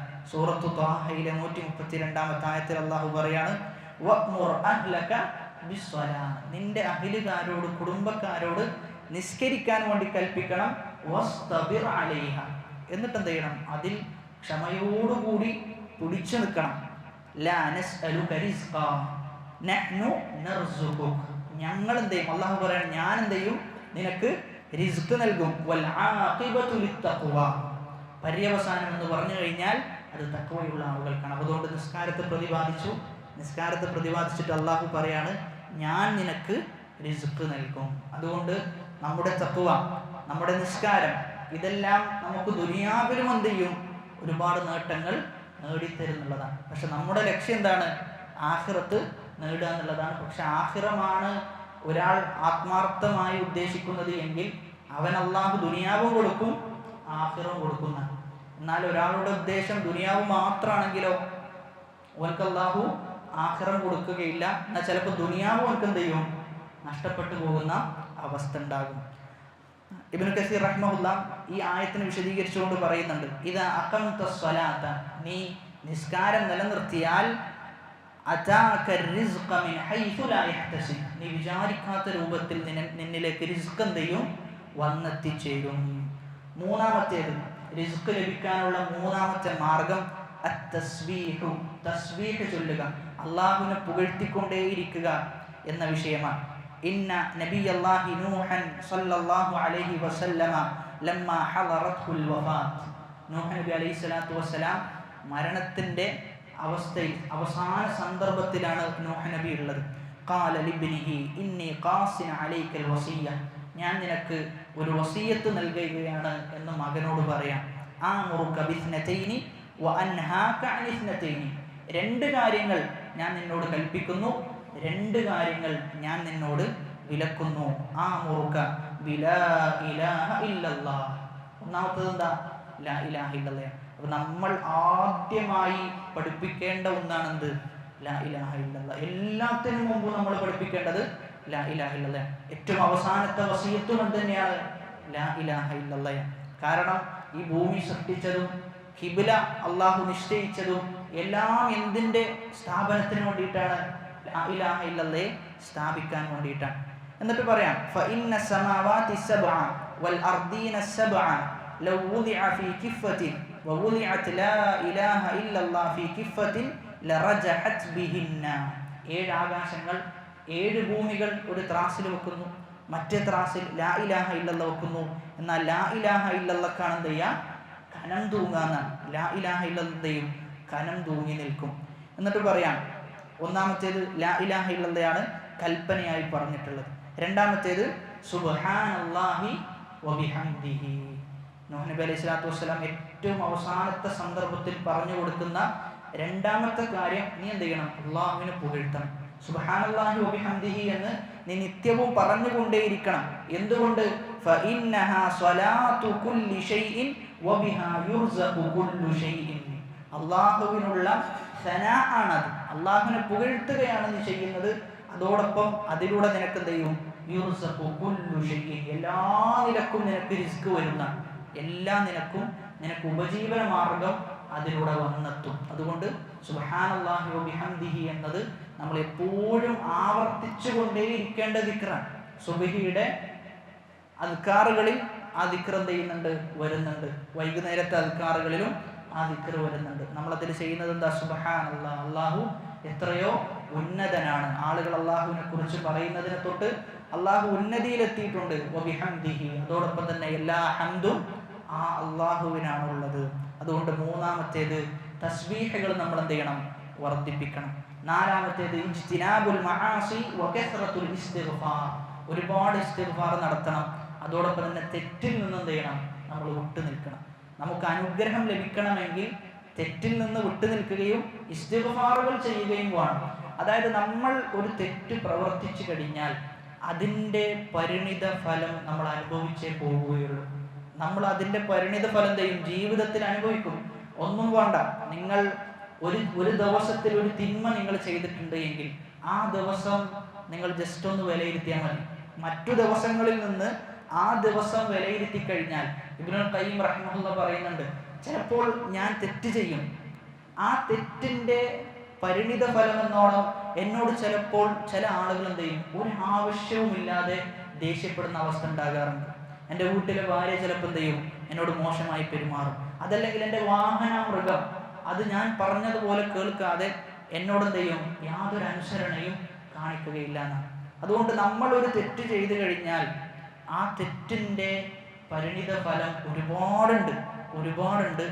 നമ്മൾ ഒരു ദിവസം എന്തെങ്കിലും ചെയ്തിട്ടുണ്ട് എങ്കിൽ അതൊന്ന് ജസ്റ്റ് ഒന്ന് നമ്മൾ വിലയിരുത്തിയാൽ ചെയ്യും, എന്തെങ്കിലും ഒരു കുഴപ്പം ആ ദിവസത്തിൽ നമുക്ക് കാണാൻ പറ്റും. അതുമാത്രമല്ല, തെറ്റ് ചെയ്തു കഴിഞ്ഞാൽ അനുഗ്രഹങ്ങൾ എന്ത് ചെയ്യും? എടുക്കപ്പെടും. അനുഗ്രഹങ്ങൾ തെറ്റ് ചെയ്തു കഴിഞ്ഞാൽ ഇല്ലാതാകുന്നുള്ളതാണ്. നമ്മൾ തെറ്റ് ചെയ്യുന്നതിനനുസരിച്ച് ഓരോ അനുഗ്രഹം എന്ത് ചെയ്യും? കുറഞ്ഞു പോകും. ഒരു സലഫിനോട് പറയുന്നുണ്ട്, ഞാൻ തെറ്റ് ചെയ്യുന്നു, എൻ്റെ അനുഗ്രഹങ്ങളൊന്നും എന്ത് ചെയ്യുന്നില്ല, നീങ്ങിപ്പോകുന്നില്ല, എല്ലാ അനുഗ്രഹങ്ങളും ബാക്കിയാണല്ലോ എന്ന് ചോദിക്കുന്നുണ്ട്. അപ്പോൾ ആ സന്ദർഭത്തിൽ അദ്ദേഹം തിരിച്ചു പറയുന്നത്, നിനക്ക് നിസ്കരിക്കാൻ ഒരു ആഗ്രഹമില്ല, നിനക്ക് നിസ്കരിക്കണമെന്ന് തോന്നുന്നില്ല, നിനക്ക് അതേപോലെ തന്നെ പ്രാർത്ഥിക്കണം എന്ന് തോന്നുന്നില്ല, പക്ഷെ നീ നിസ്കാരം നിർവഹിക്കുന്നുണ്ട്. അപ്പോൾ ഈ പറയുന്ന നിസ്കാരത്തിലുള്ള ആസ്വാദനം നഷ്ടപ്പെടുക, ദിക്റിലുള്ള ആസ്വാദനം നഷ്ടപ്പെടുക എന്നൊക്കെ പറഞ്ഞു കഴിഞ്ഞാൽ തന്നെ എന്താണ്? അള്ളാഹു നീ ചെയ്ത തിന്മക്കുള്ള ശിക്ഷയായിട്ടാണ് അത് വെച്ചിട്ടുള്ളത് എന്നാണ്. ഇബ്നുൽ ഖയ്യിം റഹിമഹുല്ലാഹ് തൻ്റെ അദ്ദാഉ വദ്ദവാ എന്ന പുസ്തകത്തിൽ തിന്മകൾക്കുള്ള പരിണിത ഫലം എന്താണ്? ഓരോന്നും എണ്ണി കൊടുക്കുക. ഒരാൾ തിന്മ ചെയ്തു കഴിഞ്ഞാൽ ജീവിതത്തിൽ എന്തൊക്കെ ഉണ്ടാവുന്നല്ലോ. അതുകൊണ്ട് നമ്മുടെ അനുഗ്രഹങ്ങൾ എടുത്തു മാറ്റപ്പെടും. ചിലപ്പോൾ നമുക്ക് നമ്മുടെ നിസ്കാരങ്ങൾ വരെ നഷ്ടപ്പെടും. നമ്മൾ രാത്രി തിന്മ ചെയ്തിട്ടുണ്ട് എങ്കിൽ രാത്രി നിസ്കാരം ചെയ്യാൻ പറ്റൂല, നമുക്ക് നിസ്കരിക്കാൻ ഒരിക്കലും സാധിക്കില്ല. നമ്മളിനി എത്ര വലിയ ദൃഢനിശ്ചയമുള്ള മനുഷ്യനാണ് എങ്കിലും പകലിൽ തിന്മ ചെയ്യുന്നവനാണ് എങ്കിൽ രാത്രി എഴുന്നേൽക്കാൻ പറ്റൂല എന്നാണ്. ഇനി ലോകത്തുള്ള ഏറ്റവും വലിയ അലാറം വെച്ച് കിടന്നാലും നിങ്ങൾ എന്ത് ചെയ്യൂല? എണീക്കൂല. അത് അള്ളാഹുവിൻ്റെ തൗഫീഖാണ്. എന്നാൽ അതേ സമയത്ത് നിങ്ങൾ ഒരു അലാറം വെച്ചിട്ടില്ലെങ്കിലും അള്ളാഹ് എന്ത് ചെയ്യും? നിങ്ങൾ എണീപ്പിക്കും എന്നുള്ളതാണ്. നിങ്ങൾ അള്ളാഹുവിൻ്റെ ആളാണ് എങ്കിൽ ആ സമയത്ത് നിങ്ങൾ തന്നെ ചിലപ്പോൾ എങ്ങനെയാണ് എഴുന്നേറ്റത് എന്നെന്ത് ചെയ്യും? ചിലപ്പോൾ അത്ഭുതപ്പെട്ടു പോകും. അപ്പോൾ അവിടെ മനസ്സിലാക്കേണ്ടത് നമ്മൾ എന്ത് ചെയ്യണം? നന്മകൾ വർദ്ധിപ്പിക്കണം. തിന്മകൾ ജീവിതത്തിൽ വരുന്നതിനനുസരിച്ച് ഒരുപാട് നഷ്ടങ്ങൾ നമുക്കുണ്ടാകും. ജമാഅത്ത് വരെ നഷ്ടപ്പെടുന്നത് ചിലപ്പോൾ നമ്മൾ ചെയ്ത തിന്മകൾ കാരണത്താലായിരിക്കാം. അതുകൊണ്ട് തന്നെ അതീവ ശ്രദ്ധ ആ വിഷയത്തിൽ നമ്മൾ പുലർത്തേണ്ടതുണ്ട്. ഒരു ജമാഅത്ത് നഷ്ടപ്പെട്ടതിൻ്റെ പേരിൽ എത്രയോ സുന്നത്ത് നോമ്പ് അനുഷ്ഠിച്ച സഹാബാക്കളുണ്ട് എന്നാണ്, സദഖകൾ കൊടുത്ത സഹാബാക്കളുണ്ട് എന്നാണ്. അതുകൊണ്ട് ജമാഅത്തിനും എന്തുണ്ട്? അതീവ പ്രാധാന്യമുണ്ട്. അപ്പോൾ ഈ പറഞ്ഞ അനുഗ്രഹങ്ങൾ അത് നിൽക്കണമെങ്കിൽ, റിസ്ക് നമ്മുടെ ജീവിതത്തിൽ നമുക്ക് സ്ഥായിയായി നിലനിൽക്കണമെങ്കിൽ ഇസ്തിഗ്ഫാർ വർദ്ധിപ്പിക്കണം. അതോടൊപ്പം തന്നെ അള്ളാഹുവിനെ ധിക്കരിക്കുന്നതിൽ നിന്ന് വിട്ടു നിൽക്കണം. തെളിവ് സൂറത്തു നൂഹിലെ 10 മുതൽ 13 വരെയുള്ള ആയത്താണ്. ഫഖുൽതുസ്തഗ്ഫിറു റബ്ബക്കും ഇന്നഹു കാന ഗഫാറ. ഞാൻ അള്ളാഹുവിനോട് എന്ത് ചെയ്തു? ഇസ്തിഗ്ഫാറിനെ തേടി, അള്ളാഹുവിനോട് മഗ്ഫിറത്തിനെ തേടി. എന്നിട്ട് എന്താ ഉണ്ടായത്? യുർസിലിസ് സമാഅ അലൈക്കും മിദ്റാറ. അള്ളാഹു ആകാശത്തു നിന്ന് എന്ത് ചെയ്യാണ്? അള്ളാഹു മഴ പെയ്യിപ്പിച്ചു തരാൻ. വയുംദിദുക്കും ബി അംവാൽ. അള്ളാഹു ധനം നിങ്ങൾക്ക് തരും, ധനം കൊണ്ട് അള്ളാഹു സഹായിക്കും. വബനീന, മക്കളെ കൊണ്ട് എന്ത് ചെയ്യും? അള്ളാഹു നിങ്ങളെ സഹായിക്കും. വയജഅൽ ലക്കും ജന്നാത്തിൻ വയജഅൽ ലക്കും അൻഹാറ. നിങ്ങൾക്ക് സ്വർഗം അള്ളാഹു തരും, സ്വർഗത്തിലുള്ള പുഴകൾ അള്ളാഹു നിങ്ങൾക്ക് സംവിധാനിച്ചിട്ടുണ്ട്. ഇതൊക്കെ എന്തിനു വേണ്ടിയിട്ടാണ്? നിങ്ങൾ ഇസ്തിഗ്ഫാർ ചെയ്തതിൻ്റെ ഫലമാണെന്ന്. നിങ്ങൾ ഇസ്തിഗ്ഫാർ ചെയ്തതിൻ്റെ ഫലമാണ്. അതുകൊണ്ട് 4ാമത്തെ കാര്യമാണ് നമ്മൾ സൂചിപ്പിച്ചത്. 5ാമത്തേത് അള്ളാഹുവിൽ തവക്കുൽ ചെയ്യുക എന്നുള്ളതാണ്. റിസ്കിൻ്റെ വിഷയത്തിൽ ഒരിക്കലും നമ്മൾ എന്ത് ചെയ്യേണ്ടതില്ല? ഭയപ്പെടേണ്ടതില്ല. ഇനി എത്ര വലിയ ജോലിയാണ് നമുക്ക് നഷ്ടപ്പെട്ടതെങ്കിൽ പോലും ആ ജോലി തന്നതാരാ? അള്ളാഹുവാണ്. ആ കച്ചവടം ആ കാലം വരെയും ഏറ്റവും നല്ല രൂപത്തിൽ കൊണ്ടുപോയതാരാ? അള്ളാഹുവാണ്. എന്നാൽ ആ അള്ളാഹു തന്നെയാണ് നമ്മുടെ ജീവിതത്തിൽ എന്ത് നിശ്ചയിച്ചത്? ആ കച്ചവടത്തിൽ ഒരു ഡൗൺഫോൾ, താഴേക്കുള്ള ഒരു പോക്ക് അള്ളാഹു നിശ്ചയിച്ചത് ആ റബ്ബാണ്. റബ്ബ് എന്തെങ്കിലും ഹൈറം ചെയ്തിട്ടുണ്ടാവും, അതിൽ കണ്ടിട്ടുണ്ടാകും എന്ന് വിചാരിക്കുകയാണ് നമ്മൾ വേണ്ടത്. അതോടൊപ്പം തന്നെ നമ്മൾ പ്രതീക്ഷിക്കണം, അള്ളാഹു ഉയർച്ചയിലേക്ക് കൊണ്ടുവരും എന്ന പൂർണ്ണമായ പ്രതീക്ഷ ചെയ്യണം അള്ളാഹുവിൻ്റെ വിഷയത്തിൽ നമുക്കുണ്ടാകണം. എപ്പോഴും അള്ളാഹുവിൻ്റെ വിഷയത്തിൽ ഹൈറാണ് നമ്മൾ എന്ത് ചെയ്യേണ്ടത്? പ്രതീക്ഷിക്കേണ്ടത്. അത് അള്ളാഹു പരീക്ഷിക്കാൻ വേണ്ടിയിട്ടാണ് എന്ത് ചെയ്യുന്നത്? നമ്മൾ ചെയ്യുന്നത്. എവിടെയാണ് എൻ്റെ അടിമയുടെ തവക്കുൽ, അവൻ എത്രത്തോളം തവക്കുൽ ചെയ്യുന്നു എന്ന് പരിശോധിക്കാൻ വേണ്ടിയിട്ടാണ് ചില പരീക്ഷണങ്ങൾ എന്ത് ചെയ്യുക? ജീവിതത്തിൽ അള്ളാഹു വിട്ടുതരികയാണ്. റസൂലുള്ളാഹി സ്വല്ലല്ലാഹു അലൈഹി വസല്ലം പറയാം, ലൗ അന്നകും തതവക്കലൂന അലല്ലാഹി ഹഖ്ഖ തവക്കുലിഹി. നിങ്ങൾ യഥാർത്ഥ രൂപത്തിൽ അള്ളാഹുവിൽ നിങ്ങൾ തവക്കുൽ ചെയ്യുകയാണ് എങ്കിൽ ലറുസിഖ്തും കമാ യുർസഖുത് ത്വയ്ർ. ഒരു പക്ഷി രാവിലെ തൻ്റെ കുഞ്ഞുങ്ങൾക്ക് ഭക്ഷണവുമായി എന്ത് ചെയ്യുന്നു? രാവിലെ പുറപ്പെടുന്നു. എന്നാൽ വൈകുന്നേരമാകുമ്പോൾ ഭക്ഷണം കൊണ്ട് എന്ത് ചെയ്യുന്നു? ആ മരത്തിലേക്ക് തിരിച്ചെത്തുന്നു. തവ്ദു ഹിമാസൻ, വയറൊട്ടിയ നിലയിൽ പക്ഷി പുറപ്പെടുന്നു. വതറൂഹു ബിതാന, വയർ നിറഞ്ഞ രൂപത്തിൽ എന്ത് ചെയ്യുന്നു? തിരിച്ചു വരുന്നു. ഇവിടെ ആ പക്ഷിക്ക് എന്തില്ല? ഒരു പേടിയില്ല. പക്ഷിക്ക് എൻ്റെ റിസ്ക് ഇന്ന് കിട്ടുമെന്ന് പക്ഷിക്ക് പേടിയില്ല. എന്നാൽ മനുഷ്യൻ എന്താണ്? അങ്ങേയറ്റത്തെ പേടിയോട് കൂടിയിട്ടാണ് ഓരോ ദിവസവും റിസ്കിൻ്റെ വിഷയത്തിൽ തള്ളി നീക്കുന്നത് എന്നാണ്. പുതിയ സാങ്കേതിക വിദ്യകളൊക്കെ വരുമ്പോൾ എൻ്റെ ജോലി നഷ്ടപ്പെടുമോ എന്ന് ഭയപ്പെടുന്ന ആളുകളുണ്ട്. അവിടെ തവക്കുലുള്ള ഒരു മനുഷ്യനെ സംബന്ധിച്ചിടത്തോളം യാതൊരു ഭയപ്പാടും നമ്മൾ ആ വിഷയത്തിൽ ഉണ്ടാകേണ്ടതില്ല. നമ്മുടെ കൈകളിലുള്ള കാര്യങ്ങൾ നമ്മൾ ചെയ്യാന്നുള്ളതാണ്. നമുക്ക് എന്തൊക്കെ കാരണങ്ങൾ ചെയ്യാൻ പറ്റുമോ അതൊക്കെ ചെയ്യാം. ബാക്കി തവക്കൽതു അലല്ലാഹ് എന്ന് പറഞ്ഞ് മുന്നോട്ട് പോവുക. ഇമാം ഷാഫിഈ റഹിമഹുല്ലാഹ് പാടുന്ന ഒരു കവിതയുണ്ട്, തവക്കൽതു ഫീ റിസ്ഖി അലല്ലാഹി ഖാലിഖി. ഞാൻ എൻ്റെ റിസ്കിൻ്റെ വിഷയത്തിൽ അള്ളാഹുവിൽ ഞാൻ എന്ത് ചെയ്തിട്ടുണ്ട്? തവക്കുൽ ചെയ്തിട്ടുണ്ട്. വഅയ്ഖൻതു അന്നല്ലാഹ ലാ ശക്ക റാസിഖി. എൻ്റെ റാസിഖ് അള്ളാഹുവാണ് എന്ന് ഞാൻ ഉറപ്പിച്ചിട്ടുണ്ട്. വമാ യകു മിൻ റിസ്ഖി ഫലൈസ യഫൂതനി. എൻ്റെ റിസ്ക്കായിട്ട് അള്ളാഹു എന്താണോ എനിക്ക് നിശ്ചയിച്ചിട്ടുള്ളത് അതെന്തായാലും കഴിയൂല, എനിക്ക് ലഭിക്കാതെ വിട്ടുപോകുന്ന അവസ്ഥ ഉണ്ടാവില്ല. അള്ളാഹു ഇന്ന ഇടത്തു നിന്ന് ഇന്ന സംഭവം നമുക്ക് ലഭിക്കണം, ഇന്ന കാര്യം നമ്മൾ ഭക്ഷിക്കണമെന്ന് തീരുമാനിച്ചിട്ടുണ്ട് എങ്കിൽ ഇനി ആര് തന്നെ നമ്മെ തടഞ്ഞാലും നമ്മൾ എന്ത് ചെയ്യൂല, അത് ഭക്ഷിക്കാതെ പോകുന്ന അവസ്ഥ ഉണ്ടാവില്ല. എന്തായാലും നമ്മൾ എന്ത് ചെയ്യും? റിസ്ക് അള്ളാഹു എഴുതി വെച്ച വിഷയം. നമ്മിലേക്ക് മരണമെത്തും എന്നത് നമുക്ക് ഉറപ്പാണ്. അതേപോലെയാണ് റിസ്കിൻ്റെ വിഷയം എന്നാണ് പറഞ്ഞു വരുന്നത്. എന്നിട്ട് ഇമാം ഷാഫി പറയാം, വലൗ കാന ഫീ ഖാഇൽ ബിഹാരിൽ അവാമികി, നീ കടലിന്റെ ആഴത്തിലാണ് ഉള്ളത് എങ്കിലും അള്ളാഹു റിസ്ക് നിനക്ക് വിധിച്ചിട്ടുണ്ടെങ്കിൽ അതെന്ത് ചെയ്യും? ആ കടലിന്റെ ആഴത്തിലേക്ക് വരെ വന്നു ചേരും. സയഅതി ബിഹില്ലാഹുൽ അലീമു ബിഫദ്ലിഹി വലൗ ലം യകുൻ മിന്നി അൽലിസാനു ബിനാതിഖി, എനിക്കത് കൊണ്ടുവന്നു തരണം എന്ന് നീ പറഞ്ഞിട്ടില്ലെങ്കിലും നിനക്കെന്ത് ചെയ്യും? അത് നിന്റെ ജീവിതത്തിലേക്ക് വന്നെത്തും. ഫഫി അയ്യി ഷൈഇൻ തദ്ഹബു നഫ്സു ഹസ്റതൻ, ഇതാണ് റിസ്കിന്റെ അവസ്ഥ എങ്കിൽ പിന്നെ എന്തിനാണ് ആ വിഷയത്തിൽ നിങ്ങൾ ബേജാറാകുന്നത്? വഖദ് ഖസമർ റഹ്മാനു റിസ്ഖൽ ഖലാഇഖി, എല്ലാ സൃഷ്ടികളുടെയും റിസ്ക് അള്ളാഹു വീതിച്ചിട്ടുണ്ട്. എല്ലാ ആളുകൾക്കും ചെയ്തിട്ടുണ്ട്, അള്ളാഹു വീതിച്ചിട്ടുണ്ട്. എന്നിരിക്കെ പിന്നെ എന്തിനു ഭയപ്പെടണം? പിന്നെ നഫ്സ് എന്തിന് ക്ലേശം അനുഭവിച്ച് ജീവിക്കണം? പിന്നെ എന്തിന് ബേജാറാകണം എന്ന് ഇമാം ഷാഫിഈ റഹിമഹുല്ലാ പറഞ്ഞു വെക്കാം. അതുകൊണ്ട് അഞ്ചാമത്തേത് അള്ളാഹുവിൽ വരമേൽപ്പിച്ചുകൊണ്ട് എന്ത് ചെയ്യാം? ജീവിക്കുക എന്നുള്ളതാണ്. ആറാമത്തേത് സിലത്തുർ റഹീം, നമ്മുടെ റിസ്ക് വർദ്ധിച്ചു കിട്ടാനുള്ള കാര്യമാണ് കുടുംബബന്ധം ചേർക്കുക എന്ന വിഷയം. പല ആളുകളും പ്രത്യേകിച്ചും ഈ ഒരു സോഷ്യൽ മീഡിയ കാലഘട്ടത്തിലൊക്കെ അന്യം നിന്ന് പോകുന്ന വലിയൊരു സുന്നത്താണെന്ത്? കുടുംബബന്ധം സന്ദർശിക്കുക എന്നത്. നമ്മൾ സുഹൃത്ത് വലയങ്ങൾ സന്ദർശിച്ചിട്ടുണ്ടാകും, പഴയ സുഹൃത്ത് വലയങ്ങൾ പുതുക്കിയിട്ടുണ്ടാകും, ഒക്കെ ചെയ്തിട്ടുണ്ടാകും. എന്നാൽ കുടുംബക്കാരുടെ വീട്ടിലേക്ക് നമ്മൾ എന്ത് ചെയ്തിട്ടുണ്ടാവില്ല, പോയിട്ടുണ്ടാവില്ല എന്നുള്ളതാണ്. പ്രത്യേകിച്ചും ഈ പെരുന്നാളിൻ്റെ അവസ്ഥ ഒക്കെ നമ്മളൊന്ന് ആലോചിച്ച് നോക്കിയാൽ മതി.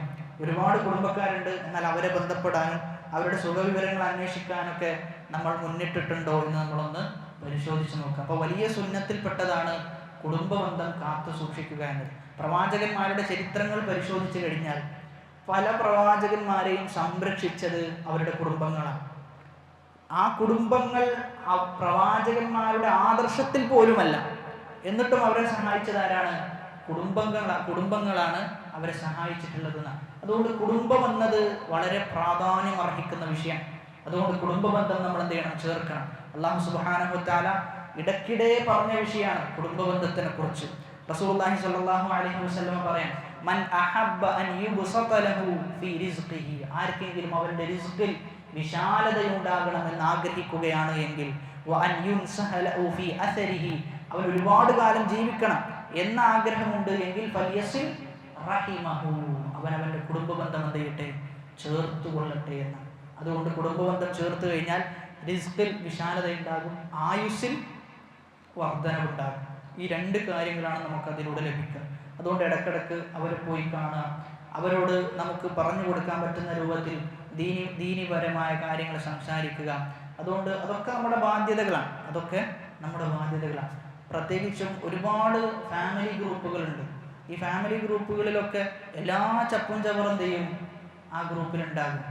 ചില ഫാമിലി ഗ്രൂപ്പിലൊക്കെ ഫോർവേഡ് മെസ്സേജസ് മാത്രമായിരിക്കും ഉണ്ടാകുക. എന്നാൽ എല്ലാ വാർത്തകളും അതിൽ പ്രചരിപ്പിക്കപ്പെടുന്നുണ്ടാകും. എന്നാൽ ദീനിപരമായത് എന്തുണ്ട് എന്ന് നമ്മൾ എന്ത് ചെയ്യേണ്ടതുണ്ട്? അന്വേഷിക്കേണ്ടതുണ്ട്. ദീനിപരമായത് നമ്മൾ വേറെ ഒരാളുടെ മെസ്സേജുകൾ ഫോർവേഡ് ചെയ്യുന്നതിലുപരി നമുക്ക് എന്ത് ചെയ്യാൻ പറ്റണം? എന്തെങ്കിലും ഒരു വോയിസ് ഇട്ട് അങ്ങനെ സംസാരിക്കാൻ പറ്റണം. പ്രത്യേകിച്ചും സുന്നത്ത് നോമ്പിൻ്റെ സമയമൊക്കെ വരുന്ന സമയത്ത്, അറഫ നോമ്പിൻ്റെ സമയമൊക്കെ വരുന്ന സമയത്ത് ഒരുപാട് ആളുകൾക്ക് അതിൻ്റെ ശ്രേഷ്ഠത അറിയില്ല.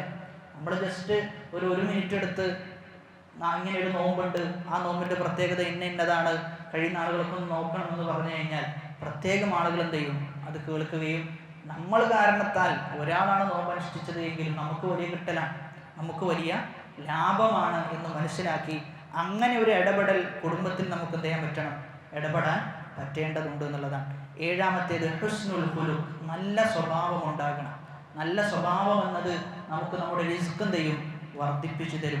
സിലത്തുർ റഹീമി, കുടുംബബന്ധം ചേർക്കുക എന്നുള്ളത്, വഹുസ്നുൽ ഖുലുഖി, നല്ല സ്വഭാവം എന്നത്, വഹുസ്നുൽ ജിവാർ, അയൽവാസികളോട് നല്ല നിലയിൽ പെരുമാറുക എന്നതെല്ലാം യഅ്മുർന ദിയാറ വയസിദ്ന ഫിൽ അഅ്മാർ, നിങ്ങളുടെ ആയുസ് വർദ്ധിപ്പിക്കും, അതോടൊപ്പം തന്നെ റിസ്കിൽ നിങ്ങൾക്ക് വിശാലത ലഭിക്കും. ഇമാം അഹ്മദ് റഹിമഹുല്ലാ ഉദ്ധരിച്ച ഹദീസാണ്.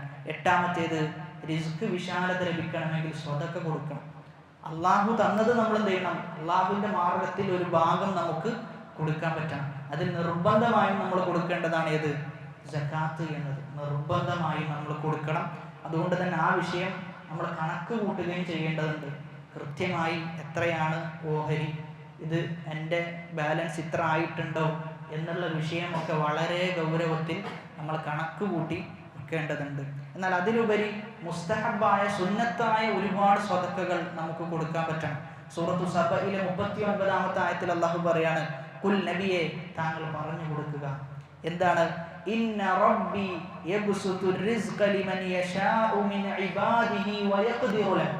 അല്ലാഹു തന്റെ അടിമകൾക്ക്, ചില ആളുകൾക്ക് റിസ്കിൽ വിശാലത കൊടുക്കും, ചില ആളുകൾക്ക് റിസ്കിൽ എന്ത് ചെയ്യും? അല്ലാഹു കുടുസത കൊടുക്കുന്ന. വമാ അൻഫഖ്തും മിൻ ഷൈഇൻ ഫഹുവ യുഖ്ലിഫുഹു. നിങ്ങൾ എന്തൊക്കെ അല്ലാഹുവിന്റെ മാർഗ്ഗത്തിൽ കൊടുത്തു കഴിഞ്ഞാലും അല്ലാഹു എന്ത് ചെയ്യും? പകരം കൊണ്ടുവന്ന് തരുന്ന. അപ്പൊ അല്ലാഹുവിന്റെ വാഗ്ദാനാണ്. നമ്മൾ കൊടുത്തതിന്റെ പേരിൽ ഒരിക്കലും നമ്മൾ എന്തായി മാറൂല, നമ്മൾ പാപ്പരായി മാറുന്ന അവസ്ഥ ഉണ്ടാവുകയില്ല എന്നത് അല്ലാഹുവിന്റെ വാഗ്ദാനം. അതുകൊണ്ട് കൊടുക്കാനുള്ള മനസ്സെന്ത് ചെയ്യണം? നമ്മൾ കാണിക്കണം. കൊടുക്കുന്ന സമയത്ത് നമ്മൾ ശ്രദ്ധിക്കേണ്ട വിഷയമാണ് ഇസ്ലാഹുൻ നിയ്യ. നിയ്യത്ത് എന്ത് ചെയ്യണം? ശരിയാക്കണം എന്നുള്ളതാണ്. നമ്മൾ കൊടുത്തത് ഒരു 10,000 റുപ്യ ആണെങ്കിൽ പോലും അത് നമ്മൾ ചിലപ്പോൾ ചില ആൾക്കാർ കൊടുക്കുന്ന എങ്ങനെയാണെന്ന് ചോദിച്ചു കഴിഞ്ഞാൽ, കൊടുക്കണമല്ലോ, അവൻ എപ്പോഴും വരുന്ന ആളാണല്ലോ എന്നൊക്കെ വിചാരിച്ചിട്ടാണ് കൊടുക്കുന്നതെങ്കിലോ അതുകൊണ്ട് യാതൊരു ലാഭവും നമുക്കുണ്ടാവില്ല. മറിച്ച് ഒരാൾ 10 രൂപയാണ് കൊടുക്കുന്നത്, അവൻ്റെ ഉദ്ദേശം എന്താ? അള്ളാഹുവിൻ്റെ തൃപ്തി മാത്രമാണെങ്കിൽ ആ 10 രൂപക്ക് എന്തുണ്ട്? 10,000 രൂപയെക്കാളും വലിയ വിലയുണ്ട്. അതുകൊണ്ട് നമ്മുടെ നിയ്യത്താണെന്ത് നമ്മളിവിടെ ശ്രദ്ധിക്കേണ്ടത്. എന്തല്ല നമ്മൾ കൊടുക്കുന്ന തുകയുടെ വലിപ്പമത്രേ എന്നതല്ല വിഷയം, മറിച്ച് നമ്മൾ കൊടുക്കുന്ന സമയത്ത് നമ്മുടെ മാനസികാവസ്ഥ എന്താണ്, ആരുടെ തൃപ്തിയാണ് നമ്മൾ പ്രതീക്ഷിക്കുന്നത് എന്നതാണ് ഏറ്റവും വലിയ വിഷയമായി മനസ്സിലാക്കേണ്ടത്.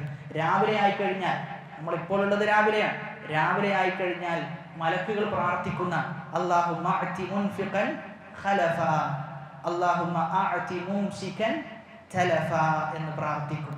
അല്ലാഹു ചെലവഴിക്കുന്നവന് നീ എന്ത് ചെയ്യണം? അവന് ഇനിയും നീ കൊടുക്കണേ. ചെലവഴിക്കാതെ പിശുക്ക് കാണിച്ച് പിടിച്ചു വെക്കുന്നവൻ, അവന് നീ എന്ത് ചെയ്യണം? അവൻ്റെ ധനത്തിലുള്ള ബറക്കത്ത് നീ എടുത്തു മാറ്റണം എന്ന് പറയുന്ന. അതുകൊണ്ട് കഴിയുന്ന ആളുകളൊക്കെ എന്ത് ചെയ്യാം? നല്ല രൂപത്തിൽ സ്വതക്കയിൽ ഏർപ്പെടാം. പ്രത്യേകിച്ചും ഈ കാലഘട്ടത്തിൽ നമുക്ക് രഹസ്യമായ സ്വതക്കകൾ എന്ത് ചെയ്യാൻ പറ്റും? ഒരുപാട് ചെയ്യാൻ പറ്റും. ഗൂഗിൾ പേ ഉള്ളത് കൊണ്ട് തന്നെ രഹസ്യമായിട്ട് ഒരു 10 റുപ്യ അതല്ലെങ്കിൽ ഒരു 50 റുപ്യ, ഒരുപാട് നല്ല സ്ഥാപനങ്ങളുണ്ട്, ദീനീപരമായ സ്ഥാപനങ്ങളുണ്ട്. എല്ലാ മാസത്തിലും ഇത്ര തുക, ഒരു 10 റുപ്യ കൊടുക്കാൻ പറ്റുക എന്ന് പറഞ്ഞാൽ തന്നെ അതൊരു വലിയ വിഷയമാണ്. അതൊരു വലിയ വിഷയമാണ്. ചെറുതായിട്ട് എന്ത് ചെയ്യേണ്ടതില്ല, കാണേണ്ടതില്ല. പ്രത്യേകിച്ചും പ്രാർത്ഥന സ്വീകരിക്കപ്പെടാൻ വേണ്ടി സലഫുകൾ ചെയ്യാറുണ്ടായിരുന്നത് ആദ്യം ചെയ്യും സ്വതക്ക കൊടുക്കുന്ന, എന്നിട്ട് എന്ത് ചെയ്യും? പ്രാർത്ഥിക്കും. അപ്പൊ പണ്ടൊക്കെ സ്വതക്ക കൊടുക്കണമെങ്കിൽ എന്ത് ചെയ്യണം? നമ്മൾ എവിടെയെങ്കിലും പുറത്തു പോകണം. എന്നാൽ അതിൻ്റെ ആവശ്യമില്ല. നമുക്ക് പള്ളിയിൽ നിന്ന് തന്നെ എന്ത് ചെയ്യാം? സ്വതക്ക കൊടുക്കുകയും ചെയ്യാം. എന്നിട്ട് നമ്മുടെ പ്രാർത്ഥനകളും ആവശ്യങ്ങളൊക്കെ എന്ത് ചെയ്യാം? അള്ളാഹുവിനോട് ചോദിക്കാൻ സാധിക്കും എന്നുള്ളതാണ്. 9-ാമത്തേത് അൽ ഇഹ്സാനു ഇലൽ ളുഅഫാ. ദുർബലരായ മനുഷ്യന്മാരുണ്ട്. അപ്പൊ ആ മനുഷ്യന്മാരെ നമ്മൾ സഹായിക്കണം. അവരുടെ ദുർബലത കണ്ട് നമ്മൾ വിഷമിച്ചിരിക്കാതെ, അവർ നമ്മുടെ കൂട്ടത്തിൽപ്പെട്ട നമ്മുടെ സഹോദരന്മാരാണ്, നമ്മുടെ സഹായം അവർക്ക് ആവശ്യമുണ്ട്, നമ്മൾ സഹായിച്ചില്ലെങ്കിൽ പിന്നെ ആരാണ് അവരെ സഹായിക്കുക, പിന്നെ ആരാണ് അവരെ ഉന്നതിയിലേക്ക് കൊണ്ടുവരിക എന്നൊക്കെ മനസ്സിലാക്കി ദുർബലന്മാരായ ആളുകൾ എന്ത് ചെയ്യണം? നമ്മൾ സഹായിക്കണം എന്നുള്ളതാണ്. റസൂലുള്ളാഹി സ്വല്ലല്ലാഹു അലൈഹി വസല്ലമ പറയുകയാണ്, ഒരിക്കൽ സഅദ് ഇബ്നു അബി വഖാസ് റളിയല്ലാഹു അൻഹു, അദ്ദേഹം അന്ന ലഹു ഫദ്ലൻ അലാ മൻ ദൂനഹു, അദ്ദേഹം മനസ്സിലാക്കിയത് അദ്ദേഹത്തിന് എന്തുണ്ട്? ബാക്കിയുള്ള ആളുകളെക്കാളും ഫദ്ൽ അദ്ദേഹത്തിനുണ്ട് എന്ന് സഅദ് റളിയല്ലാഹു അൻഹു മനസ്സിലാക്കി. ആ സമയത്ത് നബി സല്ലല്ലാഹു അലൈഹി വസല്ലമ പറയാൻ, ഹൽ തുൻസറൂന വതുർസഖൂന ഇല്ലാ ബിദുഅഫാഇകും. നിങ്ങൾ സഹായിക്കപ്പെടുന്നത്, നിങ്ങൾക്ക് റിസ്ക് നൽകുന്നത് എന്ത് കാരണത്താലാണ്? നിങ്ങളിൽ ദുർബലരായ മനുഷ്യന്മാരുള്ളത് കൊണ്ടാണെന്നാണ്. യുദ്ധത്തിൽ വിജയിക്കപ്പെടാനുള്ള കാരണം എന്താ? ദുർബലരായ ഒരുപാട് മനുഷ്യന്മാരുണ്ട്. ആ മനുഷ്യന്മാരോടുള്ള അള്ളാഹുവിൻ്റെ സ്നേഹവും അതോടൊപ്പം തന്നെ അള്ളാഹുവിനോട് അവർക്കുള്ള ഇഷ്ടവും ഒക്കെയാണ് എന്ത് ചെയ്യുന്നത്? അതുകൊണ്ട് വലിയ വിജയം നേടിയെടുക്കാൻ പറ്റുന്നത്. അപ്പോൾ അതുകൊണ്ട് നമുക്ക് റിസ്ക് ലഭിക്കണമെങ്കിൽ, അള്ളാഹുവിൻ്റെ സഹായം ലഭിക്കണമെങ്കിൽ ആരോട് നമുക്ക് ഇഹ്സാൻ ഉണ്ടാകണം? ദുർബലരായ മനുഷ്യന്മാരോട് നമുക്ക് ഇഹ്സാൻ ഉണ്ടാകണം. അവരെ നമ്മൾ എപ്പോഴും ആദരവിൻ്റെ കണ്ണിലൂടെയാണ് എന്ത് ചെയ്യേണ്ടത്? നമ്മൾ എല്ലാ ആളുകളെയും കാണേണ്ടത്. അത് എത്ര ചെറിയ മനുഷ്യനാണ് എങ്കിലും, ജനങ്ങൾക്കിടയിൽ യാതൊരു സ്ഥാനവും ഇല്ലാത്ത ആളാണെങ്കിൽ പോലും ഒരിക്കലും നിന്ദ്യതയുടെ കണ്ണിലൂടെ നമ്മൾ എന്ത് ചെയ്യാൻ പാടില്ല? ദുർബലരെ കാണാൻ പാടില്ല എന്നുള്ളത്. നമുക്കറിയില്ല എപ്പോഴാണ് നമ്മളും ആ അവസ്ഥയിലേക്ക് എത്തിപ്പെടുക എന്നുള്ളത് നമുക്ക് ആർക്കും ഒരിക്കലും ഉറപ്പ് പറയാൻ സാധിക്കുകയില്ല. 10ാമത്തേത് പ്രാർത്ഥിക്കുക എന്നതാണ്. റിസ്കിന് വേണ്ടിയിട്ട് എന്ത് ചെയ്യാം? പ്രാർത്ഥിക്കുക. റാസിഖായ റബ്ബേ, നീ റാസിഖാണ്, അതുകൊണ്ട് നിനക്ക് റിസ്ക് നൽകുക എന്നത് എന്താണ്, വളരെ എളുപ്പമുള്ള വിഷയമാണ് എന്ന് പറഞ്ഞ് ആത്മാർത്ഥമായിട്ട് എന്ത് ചെയ്യാം? പ്രാർത്ഥനയിൽ ഏർപ്പെടും. സൂറത്തുൽ അൻകബൂത്തിലെ 17ാമത്തെ ആയത്തിൽ അള്ളാഹു പറയാണ്, നിങ്ങൾ അള്ളാഹുവിന്റെ അടുക്കലുള്ള റിസ്ക് നിങ്ങൾ എന്ത് ചെയ്യാം? പ്രതീക്ഷിക്കുക. അവനെ നിങ്ങൾ ആരാധിക്കുക. അള്ളാഹുവിന് നിങ്ങൾ ശുക്ർ അർപ്പിക്കുക. ഇലൈഹി തുർജഊൻ, അള്ളാഹുവിലേക്കാണ് എന്ത് ചെയ്യുക? നിങ്ങൾ മടങ്ങിച്ചെല്ലുക. നമ്മൾ ഖുനൂത്തിൽ പ്രാർത്ഥിക്കാറുള്ള പ്രാർത്ഥനയാണ് വബാരിക് ലി ഫീമാ അഅതൈത. റബ്ബേ, നീ നൽകിയതിൽ എന്ത് ചെയ്യണം? നീ എനിക്ക് ബറക്കത്ത് നൽകണം. അതോടൊപ്പം തന്നെ റിസ്കിന്റെ വിഷയത്തിൽ മനസ്സിലാക്കേണ്ട വളരെ പ്രധാനപ്പെട്ട ഒരു കാര്യമാണ്, ഒരുപാട് ഉണ്ടാവുക എന്നതിൽ ഉപരി ഉള്ളതിൽ എന്ത് ചെയ്യണം? നമുക്ക് ബറക്കത്ത് ലഭിക്കണം. ഉള്ളതിൽ ബറക്കത്ത് ലഭിക്കണം. ഉള്ളതിൽ ബറക്കത്ത് ലഭിക്കുക എന്നുള്ളത് വളരെ പ്രാധാന്യം അർഹിക്കുന്ന ഒരു കാര്യമാണ്. അതുകൊണ്ട് എപ്പോഴും എന്ത് ചെയ്യണം? നമ്മൾ പ്രാർത്ഥിക്കണം. വബാരിക് ലി ഫീമാ അഅതൈത എന്നിങ്ങനെയുള്ള പ്രാർത്ഥനകൾ. അപ്പോൾ സൂചിപ്പിച്ചു വന്നത് വജഅൽന നഹാറ മആശ. 16 ആയത്ത് വരെ എടുക്കണം എന്നാണ് വിചാരിച്ചത്. സമയം ഏകദേശം ചെയ്തിട്ടുണ്ട്, അതിക്രമിച്ചിട്ടുണ്ട്. ഇൻഷാ അല്ലാഹ് ബാക്കി നമുക്ക് അടുത്ത ക്ലാസ്സിൽ എടുക്കാമെന്നാണ് ഉദ്ദേശിക്കുന്നത്. അല്ലാഹു സുബ്ഹാനഹു വതആല കേട്ടതിലുപരി ജീവിതത്തിൽ പ്രാവർത്തികമാക്കാനുള്ള തൗഫീഖ് നൽകി അനുഗ്രഹിക്കുമാറാകട്ടെ. വിശുദ്ധ ഖുർആൻ പഠിക്കുകയും അത് ജീവിതത്തിൽ ഉൾക്കൊണ്ട് ജീവിതത്തെ ക്രമീകരിക്കുകയും ചെയ്യുന്ന റബ്ബ് സുബ്ഹാനഹു വതആലയുടെ യഥാർത്ഥ മുത്തഖീങ്ങളുടെ കൂട്ടത്തിൽ നമ്മെ ഉൾപ്പെടുത്തി അനുഗ്രഹിക്കുമാറാകട്ടെ. اللهم اغفر للمؤمنين والمؤمنات والمسلمين والمسلمات الأحياء منهم والأموات إنك مجيب الدعوات ويا قاضي الحاجات. ربنا آتنا في الدنيا حسنة وفي الآخرة حسنة وقنا عذاب النار. ربنا تقبل منا إنك أنت السميع العليم وتب علينا إنك أنت التواب الرحيم. آمين آمين برحمتك يا أرحم الراحمين. سبحانك اللهم وبحمدك أشهد أن لا إله إلا أنت أستغفرك وأتوب إليك. والسلام عليكم ورحمة الله وبركاته.